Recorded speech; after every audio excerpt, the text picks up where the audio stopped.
welcome to the Deuce Podcast. I'm Brad. And I'm Jeremy. And Jeremy, we are in October, and we are doing horror / thriller / whatever you want month, you would say. All movies. All crazy horror movies. But we are doing a ghost series. Yes. And you seem to be ghosting me after I did all that introduction. Is that right? That was exactly right. You had me. Yes, you had me dead to rights. I knew that. I knew that. So we started our series off with brilliantly with the woman in white, right? Yes. Woman. What? Black. Woman in black. Yes. What am I thinking? Woman in white. That's a There's a lady in red. Lady in red. And she's dancing with me cheek to cheek. But we are doing the 2006 sequel to The Grudge 2, based on the Japanese movies, right? Yes. What are those called? Ju-on, yeah. The Ju-on series, right? Yeah. Yeah. So we decided that we were going to tackle on The Grudge 2. This stars Amber Tamblyn. Also stars Sarah Michelle Gellar for about 2 minutes. It does. It's true. And those are pretty much... Jennifer Beals. Jennifer Beals, yeah. Yeah, she's in there. She is. No leg warmers. No leg warmers, but she is a maniac. She is a maniac dancing on the floor. This, of course, this movie was directed just like the first movie. It was directed by the director of the Ju-on movies. So he's directed all these. So he's directed the Japanese versions of them. And now he's directed the American versions of them. There's a possible talk for a reboot of these movies. He's not doing those. The guy needs to do something else. Don't be just rehashing this. Yeah. You know? No. Like, Takashi Shimizu can't put his whole career on, right? With this one. Did he do The Grudge 3? Yes, I think he did. He might have. I don't know. I think he did. I don't know. I have to look that one up. But there was that time and place back in the early to mid aughts, you would say, where the Japanese had the corner of pale looking girls in raggedy clothes with long black hair that will cover their eyes. You would say, right? Yes. They had that market. Mm-hmm. And they were churning them out like anything. Yeah. With Ring and The Grudge. Yeah, and Premonition was another one. Yes, there you go. That too. And honestly, like, the Ju-on series to me is better than the Grudge one. Sure. Just like Premonition is better than the Japanese, I can't remember what it was called in Japan. Was that the Sandra Bullock movie? Okay, gotcha. And it was better in the original, and the same thing with like Ringu too. It was better than Ringu. Yeah, but for some reason these were like we were all about Americanizing the Japanese because they were tackling on horror.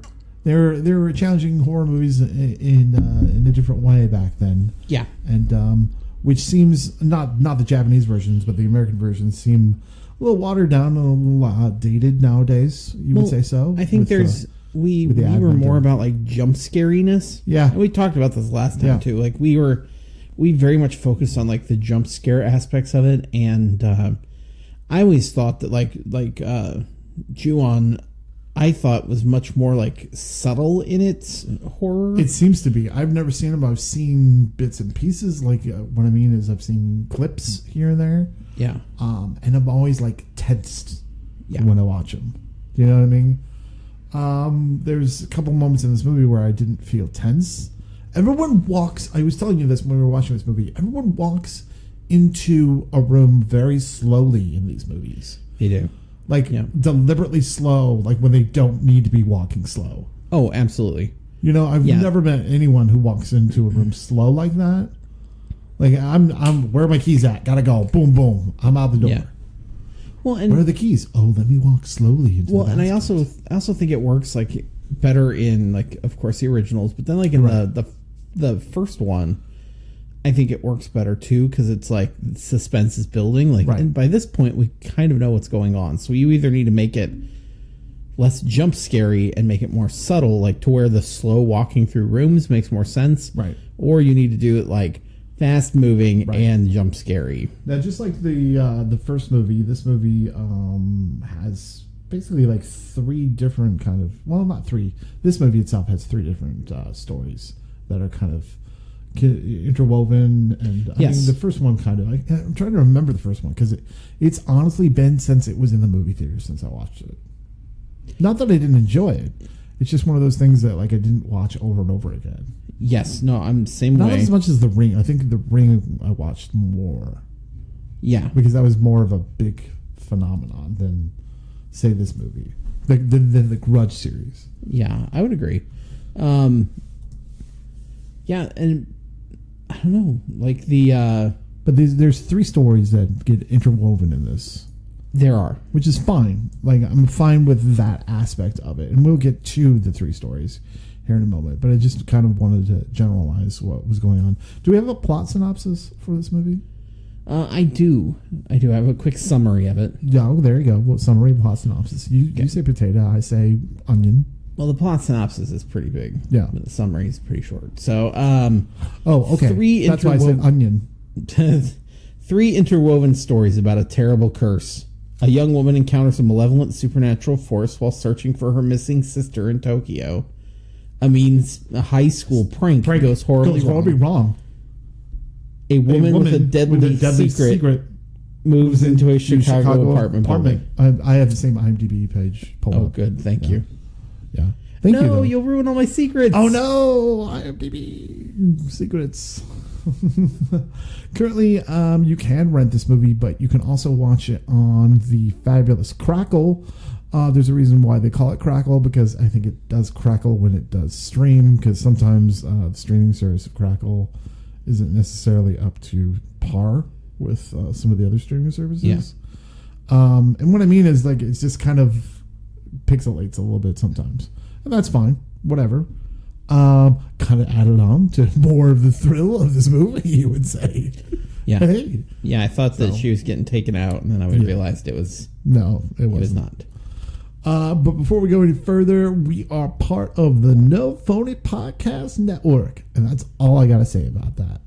But you want to say more about that, don't you, Jeremy? About the No Phony Podcast Network? What do I want to say about the No Phony Podcast Network? I guess only that it is the home of independent awesomeness. It is a ragtag bunch of podcasters who get together and would go through and just kind of support one another, talk things through. Right now, we have a feature with the Talking Codswallop with Gemma and crew. Gemma. I love Gemma. They had their 2-year anniversary just recently, so Gemma. They have some best ofs from the episodes and some guests and things like that, so definitely give that a listen. Mm-hmm. Do that. Indeed. And thank your earbuds later, right? As I always like to say. That's true. Back to the Grudge 2, back to our ghost movies, you would say. Again, we said the director was the same director from, I can't pronounce his name, you're better at pronouncing Japanese names, or is it Asian name? I mean, is this guy Japanese? I think he's Japanese, right? He's Japanese. Yeah, how do you pronounce his name? Takashi Shimizu? Yes, that guy.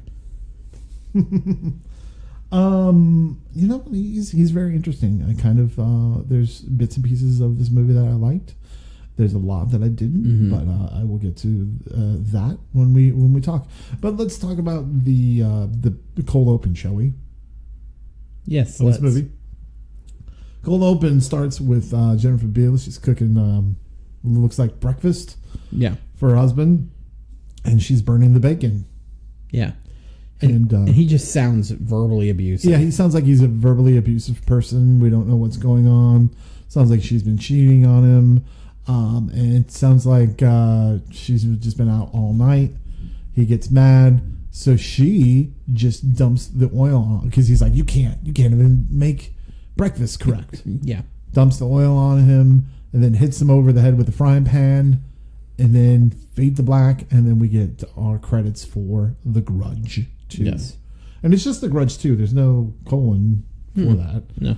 Which I thought that was interesting. Yeah, and they do a little bit of expository Right. thing where it talks about, like, it's the famous line where it's like, you know, when somebody dies in, like, the throes of rage, Yeah. you know, this curse is born, basically.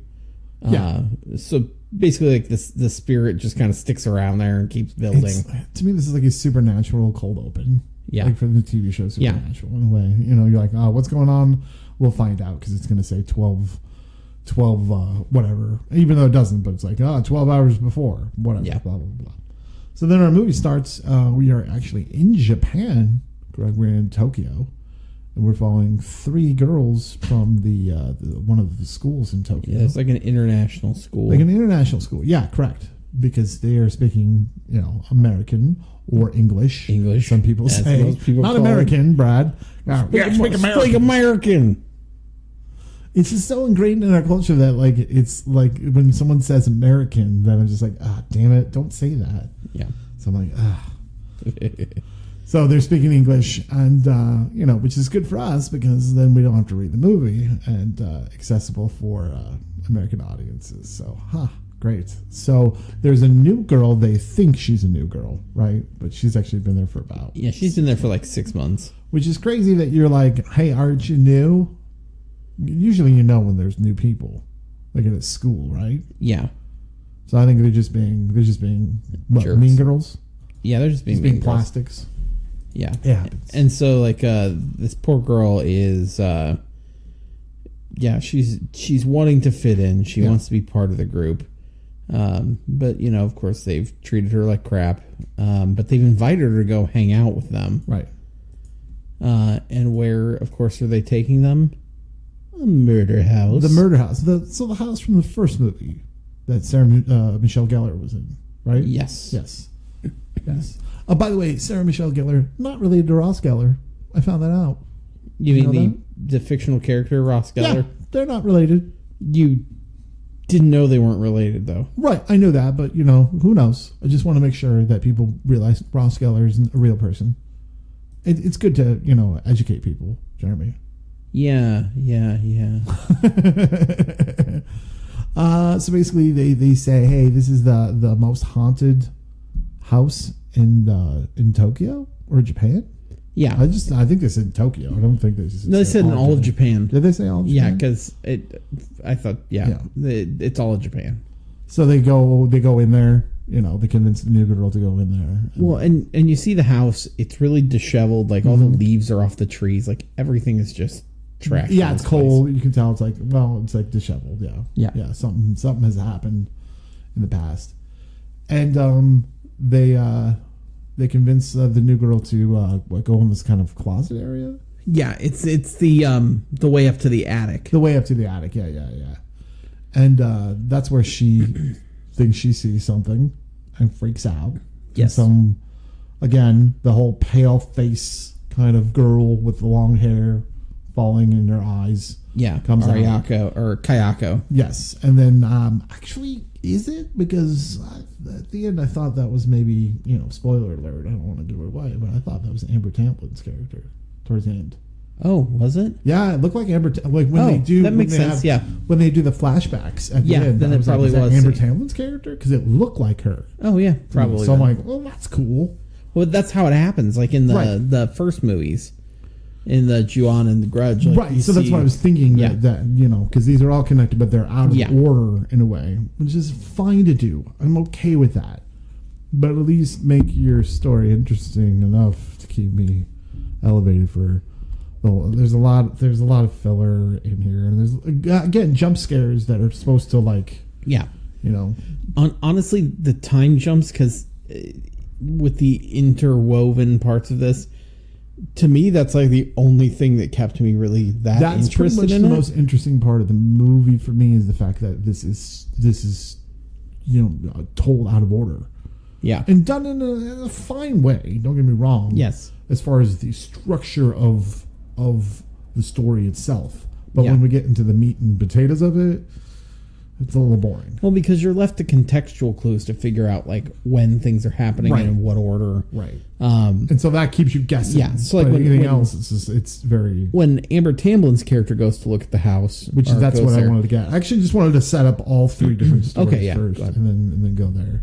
So then our next story is in no, they're not in Chicago. She's in California. She meets her sister or her mom on her looks like a deathbed to me.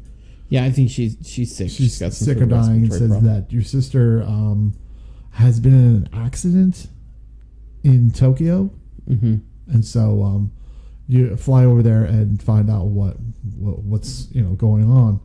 So she flies over there, and we realize that her sister is Sarah Michelle Gellar's character from the first movie. Yes, she goes there to see if everything's okay, and she realizes there's something weird and up with Sarah Michelle Gellar. This is a cameo, much like when we did Friday the 13th Part 2. We kind of get that character that's left over, that final girl that's left over from the first movie. So it did kind of remind me of that. So like as far as not having Sarah Michelle Gellar really in this movie, it's fine that they do that. Yeah. And they just had her here to kind of connect the movies. Yes. But then also continue to have a good story. Right. No, I completely agree. Right. And actually, it reminds me of, like, they do that in Final Destination 2. Sure. Like that too, yeah. Yeah. They bring back the one gal who basically, it's very similar. They find her, I think, in a sanitarium or whatever it is. So yes. There's a gentleman at the hospital who is actually a reporter that's been reporting about this house or these weird circumstances that have been going on with this house for about 3 years. That actor is played by Edison Chen. Yes. And Edison Chen was a very famous Hong Kong actor. The funny thing about this movie is this movie debuted the same weekend. Actually, I don't know if it was the same weekend as The Departed in the United States, but it took the #1 box office over The Departed. So that makes sense. But Edison Chen was actually in Internal Affairs, which is the Hong Kong movie that The Departed is based on. Nice. So that's interesting enough. Also, Edison Chen, I said, was a famous Hong Kong actor. He got into some trouble. There's a photo scandal with this guy. Really? I just was reading before we went on air, which is quite scandalous. And in fact, in Hong Kong, outside of around that time, which was 2008, search engines in Hong Kong, it was pretty much the top 2 searches were Obama and Edison Chen. Really? Yeah, that's how bad it was. So, and then later on, he also had some problems with an underage girl. No. Yeah, well, 16, and yeah, but hey. But we're talking about The Grudge, which maybe he had a grudge with everyone hating him, but who knows? So he gave up acting. What? So he gave up acting for a while, and then he went back to acting for a little bit, and then that other scandal hit, and I think he hasn't done anything since, which is, I think, terrible. Actually, I'm okay with him. Were you actually okay with him? Yeah, he was a fine actor. I actually thought he was a fine actor. Mm-hmm. As far as the international actors are concerned in this movie, yes, very much so. He's the best one. Well, he's also born in British Columbia. Oh, was he? Yeah. Okay, I didn't know that. Yeah. So we have that story, and then we have the story of the family, Jennifer Beals family. Yes. Moving into a new apartment or whatever, or it's kind of they're building a family. Yeah, the stepmother is moving in. Yeah, she's a stepmother of this family in Chicago. Yep. So, and then freaky stuff is happening in this apartment complex. And some people keep seeing weird stuff in this apartment complex in Chicago. So those are our 3 kind of stories that are kind of interwoven in The Grudge. Now, I wanted to talk to you about kind of just the different stories, which ones you liked, and what worked with each story and what didn't. Yeah. So I want to start with the one. Here's the thing: like, I liked parts of them in a way more than the other ones. Like, for instance, my least favorite part are the girls in the school. Really? Yeah. It's something about the girls in the school that I found. No, actually, that's not my least favorite. My least favorite is the Chicago family. Really? Yeah. The Chicago family kind of, because it's very disjointed to me. There's a lot that's left up to interpretation, and there's a lot of open-ended questions that I kind of was like, I need to know what's going on a little bit here to get a conclusion to the movie. Yes. You know what I mean? Since that's where it's going. Yeah. But for me, that was kind of, I think that was kind of, I think you're going to say the Amber Tamblyn stuff. Yes. Was probably the weakest. But see, I think that when I mean the weakest, I think you're right, is the weakest. But I think it's the better acted of all of them, in my opinion. But that's just me. And I hit myself. You're right. Go ahead. What were you going to say? My God, it's the Grudge. It's Kayako. No, I think Amber Tamblyn's part is the worst. It's the most boring. I don't like Amber Tamblyn anyway, so like she bores the shit out of me. So like with her part, I just was like, ugh, okay, I get it. It's also like the beginning of the story. If you're going to dissect the story, it's like the beginning of the story. It is actually. So it's almost like it's the thing that kind of has to kick it off. Yes, it does. So it's kind of the boring part anyway. Yeah. If you are going to do if you're going to just put it linear. Yeah, if you're looking at it, I think that she acted it well, even though you don't like her. She did a fine job doing that. Do you know what I mean? I think so. But I would disagree with that. But I don't like her acting in general. So I didn't say that I liked her acting. I just said that and I don't know why we're getting angry over Amber Tamblyn. But I'm just saying, you like her over Jennifer Beals in this movie? What? No. Okay. I'm saying Amber Tamblyn's the worst. You said, you didn't say she was the worst? No, Amber Tamblyn is terrible. But you like her over Jennifer. You don't like her over Jennifer Beals. No, I'd rather have Jennifer Beals. Okay, whatever. I thought she was awful in this movie. Jennifer Beals? Yes. Really? Yes. I mean, she's not the greatest part of it, but I thought she's better than Amber Tamblyn. We're gonna hold a grudge. Me and you right now are holding a grudge over this. Like I over said, the grudge. Since I dislike Amber Tamblyn in general, I would take Jennifer Beals over. Well, okay, so I've been talking the most here. You tell me, what's your favorite? What's your favorite story of the three stories? Honestly, I like the Chicago story. I do not like the Chicago story. Well, and I think it's because it's the one that the way they tell it to me is interesting. So like the other two parts, and like most movies, you're getting the story from like the center of it, right? Yeah. Like your character is the central point of that story. Our family in the Chicago story really isn't. If you think about it, they're not. It's not about them. It's like we're watching characters who are on the peripheral. They're just feeling the effects of somebody else's story. Right. And everything that we see happening is happening the same way. Like she has her friend George or whatever the gal's name is. She has a friend who helps them move in. And at one point, Lacey, the daughter, goes up there and she's like talking to her friend, and her friend is just like chugging a half gallon of milk. I hated that scene. But it was awful. It was like, what the fuck is going on? I didn't need to know what was going on. I was just like, that's creepy. But I get that you don't need to know what's going on for that, and that's fine. But I need to know at least some of the point. Why is chugging like milk and then puking it back out creepy? It's not. It's just because it's a weird thing you do. So people you can't drink a gallon of milk. You'll just throw it up automatically. Right.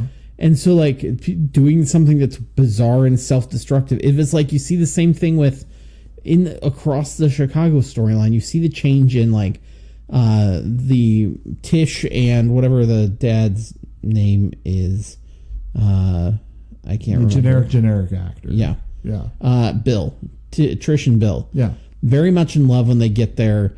The daughter's happy to see Trish. The son is fine. I just think that these are things we've seen over and over again in a horror movie, And I just think they're just so overdone. I think it's because we're seeing it from the peripheral. Like, we are not the central focus of the story in the Chicago storyline. We are watching. I totally agree. We are watching the side effects of something, and I thought that was an interesting approach to it. Mm-hmm. I mean, let's face it. If you played these, I think there's two ways to do this, because I really love the time jump aspect of all of this.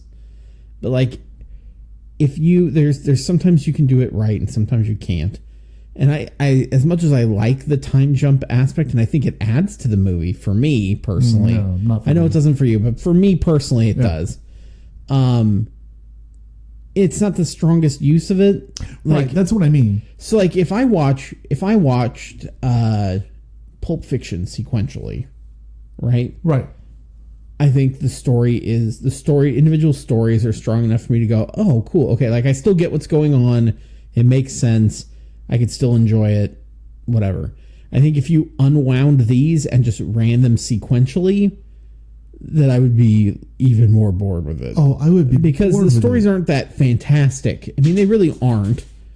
And so like I have to consider that like you're using it, but it's kind of masking some what real I think about the three stories. issues. Okay? So the three stories, I believe, and I think maybe you might agree with this a little bit, is that the girls are kind of like your traditional horror, right?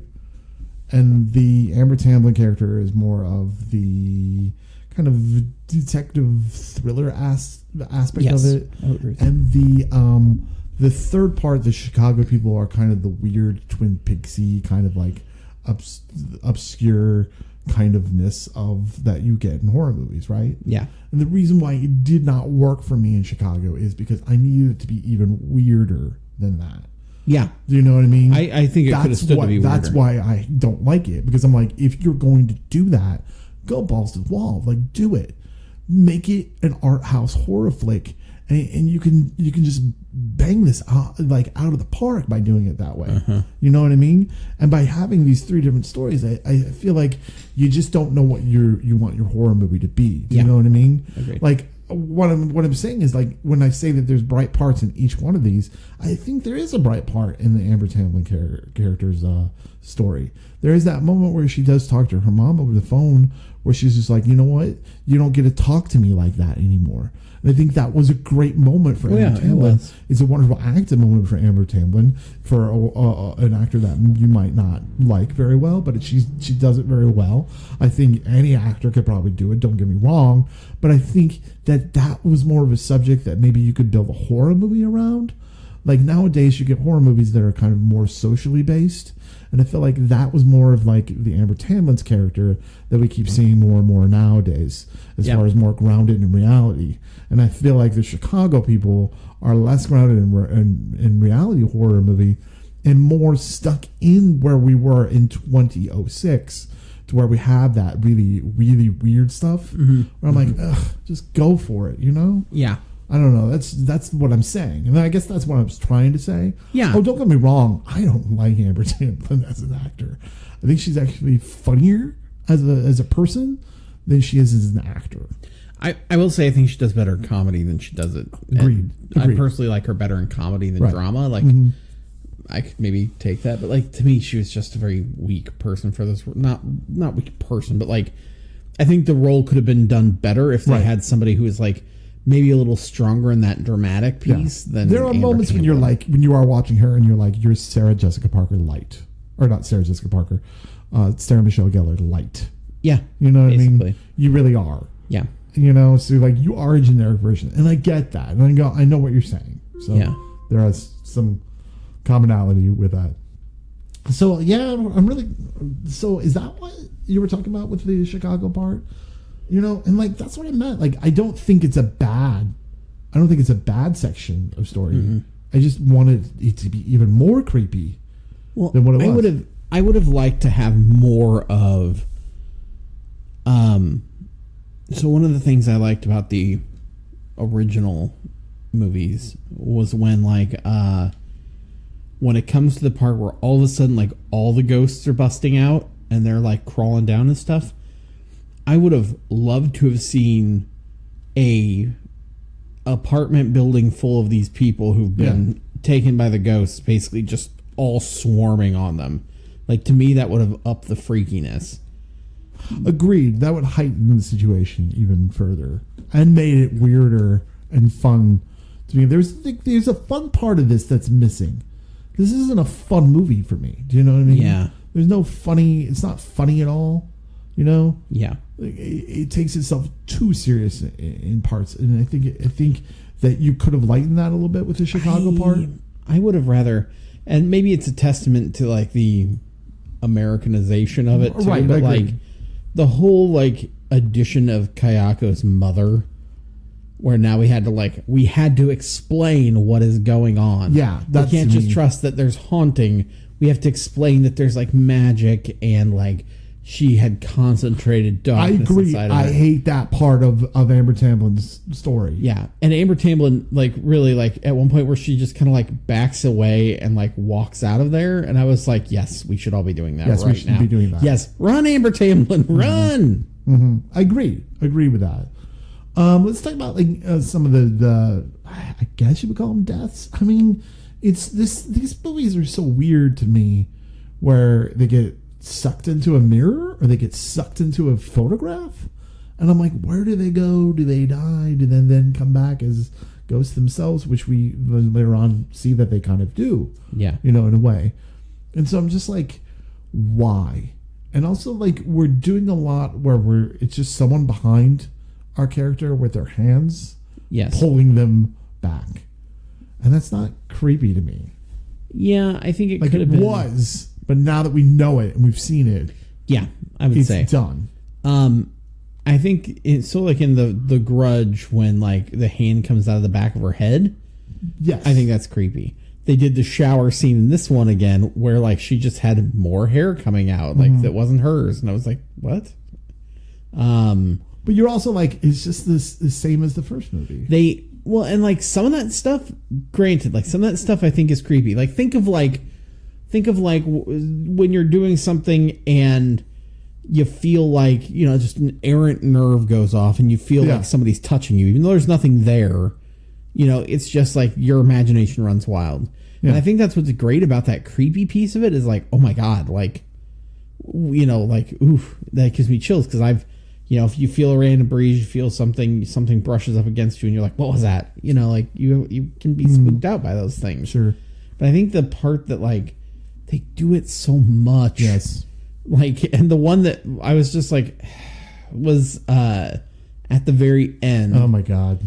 So like, okay, so they do this over and over where like all of a sudden there's somebody there, they're touching you, they're whatever. Right. Get it. Like I can imagine being creeped out by that. But then like it's the very end. Yeah. Sorry if I go and say this part. Yeah, go ahead. Okay. It's very end. The boy, what the hell was his name? Jake. Kudos for that kid, by the way. That kid was actually really good. I thought that kid did an excellent job. His name is Matthew Knight. Mm-hmm. And this isn't the first thing he's done either. He had done stuff before that and after that. Yeah. But has I think 2014 is the last thing he did something. Yeah, it was. Cheaper by the Dozen. He was in those movies. Yep, he was. In The Haunting Hour and stuff like that. But he... So the person is talking about the hoodie thing. Yes. Yeah. So he the very first day, or like after his stepmom moved in, he wakes up and he hears somebody like talking in the hall who's just like, you know, out of it, and he's trying to figure out what's going on. Well, it's the neighbors. They have somebody in like a hoodie who they've brought back. And they look pissed. Like, he's like, are you guys okay? And they just look at him. He's like, okay. So they get it. Then he goes back to bed. Over time, you see this person in the hoodie, and you never see their face, which means it's probably somebody who ties into something else. Like, pretty obvious from the beginning. Yeah. And, of course, we learn at the end that it's Allison, who was the girl who... basically was one of the girls from who got away in the school. Japan. Yeah. And so spoiler. we again though, but like we knew that. Well, right. We kind of thought that like that's what it was, we were right? just like, yep, it's her. Yeah. Also because she's very tall. Yes. And she was still very tall. Way, like her shape, there's a shape about her that's different than the other girls. And so when she gets to, or when he's like, what did you bring here? What did you do? And like, he's upset because like, by this point, Lacey, who just walked in ahead of him, he finds his dad dead. He goes to see where Lacey is because she went to like the bathroom to check, because she heard something. Lacey's been drowned. Yeah. And then his stepmom, basically, her ghost pops up, so she's gone. And so he runs out there, and the girl, Allison's freaking out. He's like, what did you bring here? What did you do? You brought something with you. And she's, of course, like, I'm sorry, they followed me. And then he looks, and you see, like, in the dark space of her hoodie, you can see, like, the little boy looking out from behind that. Stupid. Like, I'm like, I agree. So he's in your fucking the hood of your hoodie now, and he's small. He's tiny in the hood of your hoodie. Like, if you can do that, why didn't you just do that the whole time? Just grab her from the hoodie. Yeah, the whole time. And then it's just like she goes, "What?" and it grabs her face, and it goes, and she's just like, and she just disappears in the hoodie, and he picks it up like, "What the fuck?" Going to tell you that there was an alternate ending to this movie. Actually, was there? I watched. You were upstairs. I watched it. And it's actually the girl comes from like creepy down the stairs like she does in the first movie. So she creepily comes down the stairs and then slowly kind of comes towards them. So it's everything from before. There's not really that many flashbacks. We see who it is, and she comes down, and then it looks like she's going to grab them, and then it just fades to black. That's all it is. Yeah.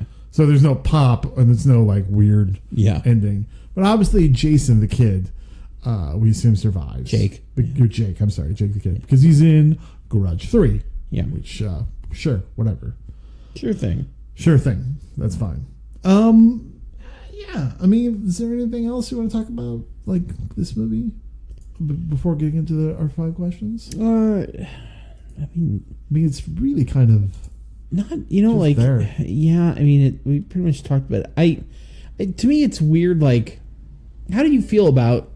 Because obviously this opens it up for things afterwards, but how did you feel about them being like, they kind of changed the rules part of the way? I mean, because the series was always like, these things happen, you go into the house and it follows you around, right? Yeah. Like, but is now, it just through the house? Is that if you go into the like murder house, right, and then they can follow you wherever. But like, so she brings them back to Chicago, and now like they're infesting I think in order to build a franchise, you need something to get that out of the house and kind of build it. Yeah. Through this film, I think it's stupid. I don't like the changing the rules. I think you can actually make a better like horror movie that when you can, like actually less is more when it comes to this. That you could actually make a third one and maybe even have it like underrated where it's almost like less is more, just set in the house or whatever. Yeah. So no. I mean, whatever. I would think that like the same kind of thing could happen in the U.S. Like, why not have it be like its own? This was like a Chicagoland murder apartment thing, and then or shit, American Horror Story basically. Right. The first season is essentially murder this, house. Right? Yeah. And so I don't know, like. Part of me is like, oh, I'm so torn about this because part of me is like, cool, because it's almost like I'm torn too. It's almost like if ghosts were a virus, because now she's like patient zero and she's brought it to the U.S. The reason why I'm torn by it is because I love, me, I love anything that builds a mythology. Yes, and it is building more on top of it and making its own and creating more of a world behind it.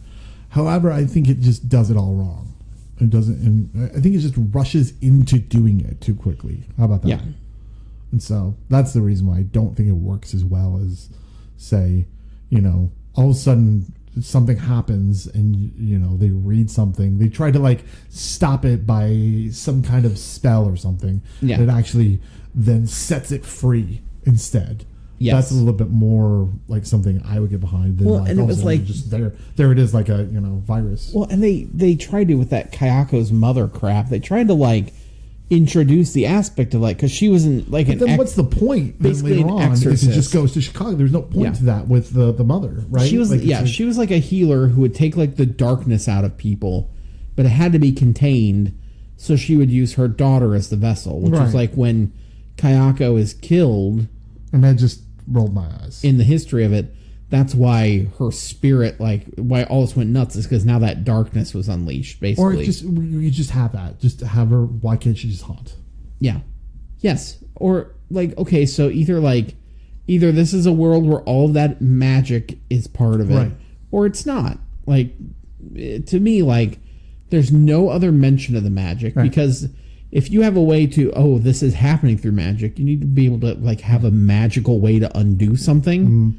Yes, some sort of a solution. So now it's magical, and that's why I'm like. But now the only aspect of the magic is that one thing. It's not mentioned again. Right, it has so nothing you can't do. It's also like because you really have a hard time when you're like, I have a villain and he's so indestructible and you can't stop it. Yes, that's to me what this is. It's like now we can't stop it. Yeah, and they even say that there's no way to stop this, and that's usually when you should be like, oh no, we found a weakness. Which is like the opposite, because we just recently watched The Quiet Place, which is the opposite of the ending of The Quiet Place. And some people didn't like it, but I like the fact that all of a sudden now you know that these things are unstoppable. Like, you can stop these guys. Yes. Do you know what I mean? Yeah. Like, now you have an advantage of them. Like, it shouldn't be where, you have, like, even Jason gets knocked down. Yeah. You know what I mean? Like, yes. I hate that. Like, it's, no.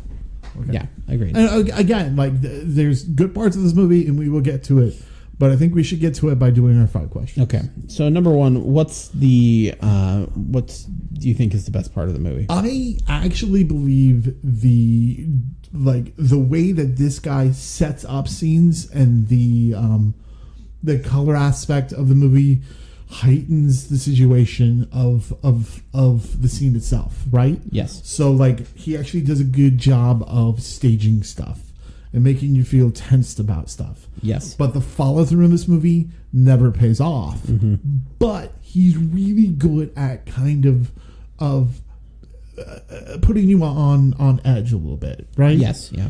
Through the color of the frame. Yeah. Through the frame itself, through the set design, through the tossing of everything in the room, whatever. Do you know what I mean? Yeah, I gotcha. That's my favorite part of this movie, I think. And I think that's the strength of this actor. I think he's just given an American idea that doesn't blend well with what he's trying to say with the original movies, and that's a shame. Yeah.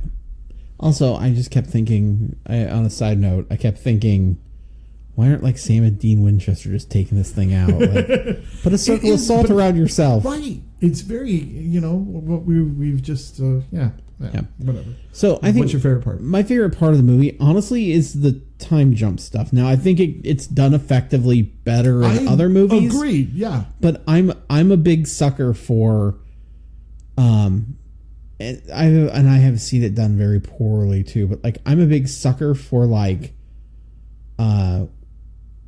time, like, being like, oh my god, those were happening at 2 different intervals. Like Bad Times at the El yes. right? Like, is an example of time jumps. Yes, and I think it's great. Like, I love being like, okay, now we're looking at a different perspective, or we're coming at it from this direction.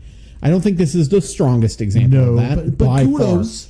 Yes, but I love the way that he crafts a story like that, and I like that we can tell that in a non-linear way, and like I think that is what kept me entertained, because there's always some point where focally they come together.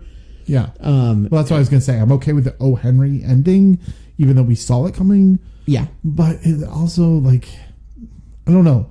You kind of gave that to us a little bit too much. They did. Yeah. But no, I enjoyed it. I like seeing when things kind of start coming together, or like when you see 2 things happening and you see a character is about to bump into the other one, the person opens a door and there's nothing there, and you realize, oh, these weren't happening at the same time. Right. Like, I typically dig those. But for me, if you're going to do that, do it like Steven Soderbergh in Traffic, where you can tell the difference between each tone of the movie. Like, that movie is 3 different movies. Yes. But done correctly in an interwoven way. these are 3 different horror movies that do not connect very well except through characters alone. Yes. And it's a shame. Yeah, like I think this is not the strongest example of that, but I still appreciate that that's how they did it. Me too. Rather than having because it as linear. It's different. Yeah. Do you know what I mean? Yeah. Would you reboot, continue, or cancel the series? Oh, good question. This has potential. Yeah. Like I was saying, I kind of wanted more of, like, if you're going to do the family in Chicago, go crazy with it. Yeah. So if you did it, if I were to sit down and watch Grudge 3, I would want it to be off the wall crazy. Yes. It's not going to be like that. I just feel like it's not. Right. Cancel for me. Okay. I honestly I say reboot.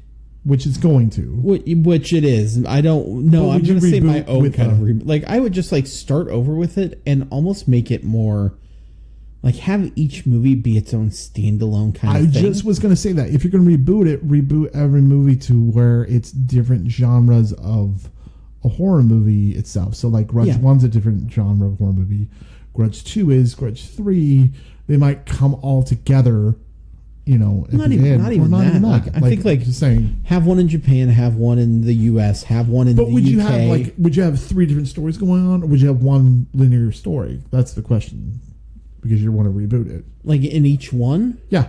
In each one, I would probably still have multiple stories going on inside of one movie. Not me. I would have one linear story. Or you could have, it depends. Like, depends what the story was. Like, if it lends itself to it, go for it. Like, but I don't think you should have to be confined to that.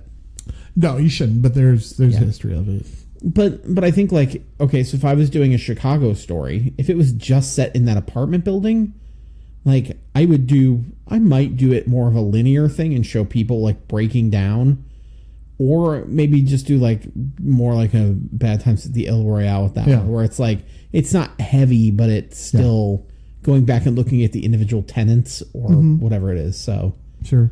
That's true too. Like, it seemed like a big apartment complex. Where were the other people at? I wanted to know more about that. Well, and we see her friend, and we know her friend is super nice. I think that's why they emphasize now her friend is freaky deaky. Yeah, but what I'm saying is, where are the other people that live in that apartment? Because you're like, this is affecting everyone. I don't think they had. I think they put too much time to the Kayako's mother and, like, getting to that. Right. Whatever, that's why I'm like, that they could have made Chicago so much creepier. Go crazy with Chicago. I would almost have kept this story entirely in Japan and had, like, a different third part, and then have the girl escape, and now it's about the Chicago thing in the third movie. There is one. We forgot to mention the scene where the one girl reaches up for her cell phone when she's underneath the desk. Yeah. Grabs the foot. Yeah. I actually kind of was okay with that. That kind of scare. Yeah. And then there's one in the guidance counselor's office where all the girls, like the ghost girls, come back. Yes, that was creepy. I hated that. You did? I thought it was cheesy. I thought it was creepy. Nah, I thought it was cheesy. The graphics were not good. Yeah, that's what I mean. The graphics were. The graphics were terrible. But I thought it was a creepy scene because you don't know that the counselor has gone there. Not me. So the counselor, basically, for everybody who's, like, scratching their heads, the counselor who's been talking to her, she is like, she finally says, like, because her friends are missing now, or the 2 other mean girls are missing. She says something about, like, we went there and checked it out. And she was like, you went into the house? And she's like, I did. And she's talking and she says, well, they're right there next to you.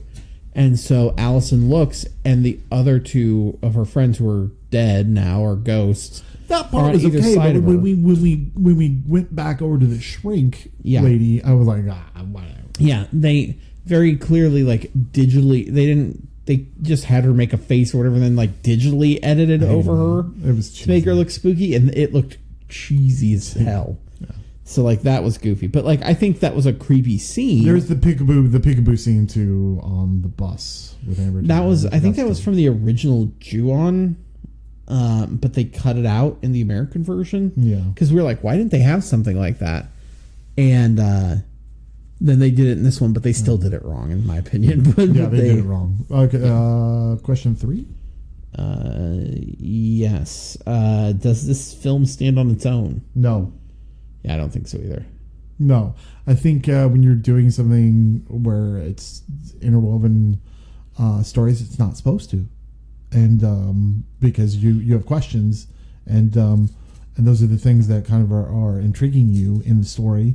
And the Sarah Michelle Gellar story itself, why is she in the hospital? What's going on? We don't know anything about her. All we know is that she's related to Amber. I think it could stand on its own, but they wanted to get Sarah Michelle Gellar in there. Yeah, they wanted to sell some tickets. Yeah, it could have stood on its own, but it didn't. I agree. Does this make you want to watch the first one? Oh, absolutely not. No. Yeah. Not even Sarah Michelle Gellar in it for 5 minutes makes me want to watch the first one. Yeah, no, I've seen it before and I've seen enough, and like this one doesn't this one doesn't make me get fired up to go back and watch it. Even the first one, I'm just like, the first one was fine. Don't get me wrong, I liked the first one. Yeah, but I never went back to it, and I have to ask myself, why did I never go back to it? And I've gone back to other things. Would you watch the J horror one?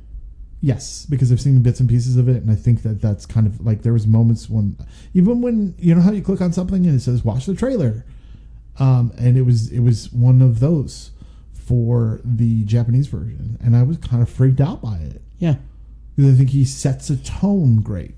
Yes, so agreed. Yeah, I probably would. And I agree, like the same way. I don't want to see Sarah Michelle Gellar's anything. Not a big fan of hers anyway. Yeah, this movie doesn't. I mean, this movie makes me want to watch the original Japanese one. Yeah, because I want to know how it originally wanted to be. Yes, but it doesn't make me want to watch the American. You know what? I like watching the original version and then these versions, like the difference between the premonitions or like the rings, and just be like, oh, because to me it's interesting, like cultural wise, like what they do have to change, and like sometimes it's like, well, that's not something culturally our audience would understand, and I get that. Yeah. And sometimes it's like, fuck no, man, that's too subtle. Let's blow it up, bitch. You know, it's like, and that's why I'm like, ugh. Okay. Also, did you know Sarah Michelle Gellar is not related to Ross Geller? I just wanted to bring that back up. But she is related to Yuri Geller. Bend those spoons. Bend all right, those what's spoons, the last Yuri question? Geller. That was great. Does this some of your experience? Is she? I don't know. Maybe some of your experience in 2 words. Killer filler. It's or filler killer or Phyllis Diller. I don't know. So this to me is, I don't like it because, God, this is so hard to explain. Because it's almost sandwiched in between something. It almost feels like it's pointless, or it's almost like a breath of air that's just there.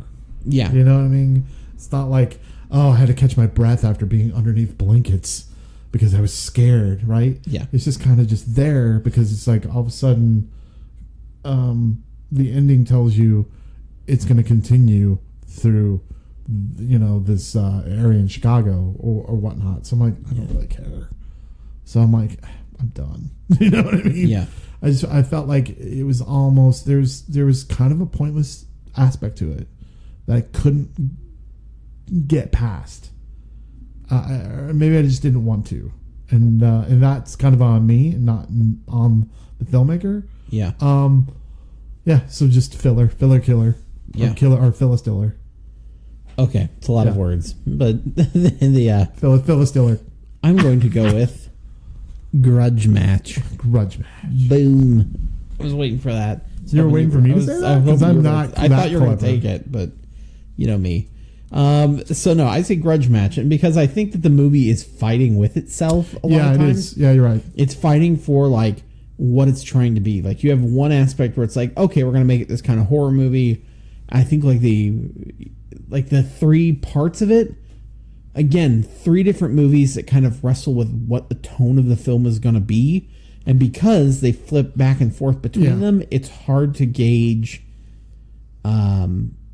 like how that's going to pan out. Well, and so like some movies do it okay. Like, and again, like I think it's something like Cloud Atlas, right? And that's a movie that's very dividing. Yes. Some people love it and some don't. But that's a movie where like it skips around and the tone is so different. Like sometimes you have humor, sometimes you don't, sometimes whatever. But yeah, and sometimes it's jarring because of that. Yes, sometimes it is tough. Like some sections, it's like, oh man, this does not work as well as the others. I think that happens here. I think there's parts of it, and honestly, like I drag on the Amber Tamblyn part, but like if that was a standalone movie, or if it was just like, okay, building more of that line of it, like sure, maybe I would enjoy that more. Well, that's what I was going to say. You could take each one of these 3 stories. Yes. I feel like each one of these stories didn't get fleshed out enough. Yes. And so it's almost like they needed to be 3 different movies in a way. Yeah.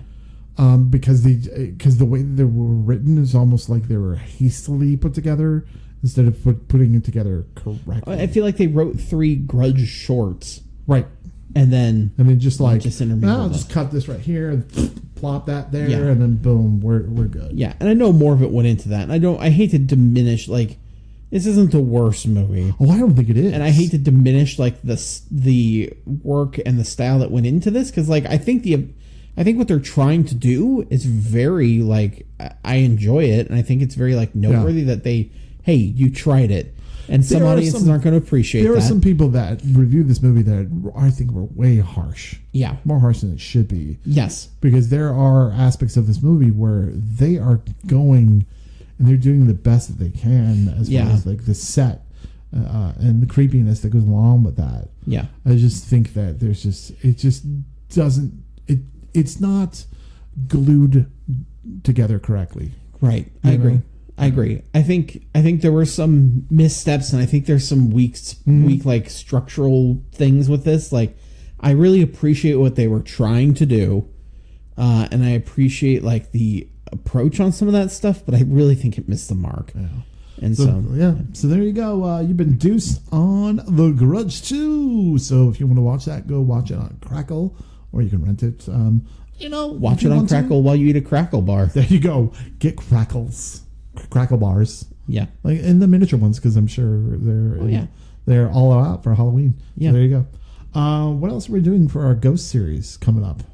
Good question. Yeah, we're doing Candyman. Yes, Candyman 2, Farewell to the Flesh. Yes, and then White Noise 2. White Noise 2. Look forward to that one. White Noise 2. White Noise 2. Something light.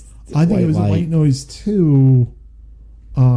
Becky bitches to the manager. Is that right? Yes. Yes, I think that's what it's called. Excuse me, can I talk to your manager? This is my White Noise. What the hell is the subtitle with White Noise 2? We will figure it out, and then we'll get back to you. But, folks, where can people find us, Jeremy? People can find us at thedeucepodcast.podbean.com. You can also find us on Google Play, Apple Podcast, Stitcher, a lot of those podcatchers. You can also get us at the nophonynetwork.com, as well as all of our network mates who have fantastic products, fantastic podcasts that you should go out there and listen to. You should. Or you can go to our Facebook page and find us there. Definitely make sure you join the group. We are not the Deuce, the HBO porn themed show, so please stop asking. And then that means you, Bruce. And you can also find us on Twitter at Deuce Podcast. If you like what we're doing, comment, give us 5 stars on Apple, iTunes, whatever they're calling it nowadays. Anywhere that you get your podcast, go and review us. If you like what we're doing, if you want to have a hearsay in the movies and want to be a guest to come on, get a hold of us on all those podcatchers and all those ways that you can connect with us. And we'll have you on the Deuce. But for now, Jeremy, guess what? What? The sequel is king. Oh.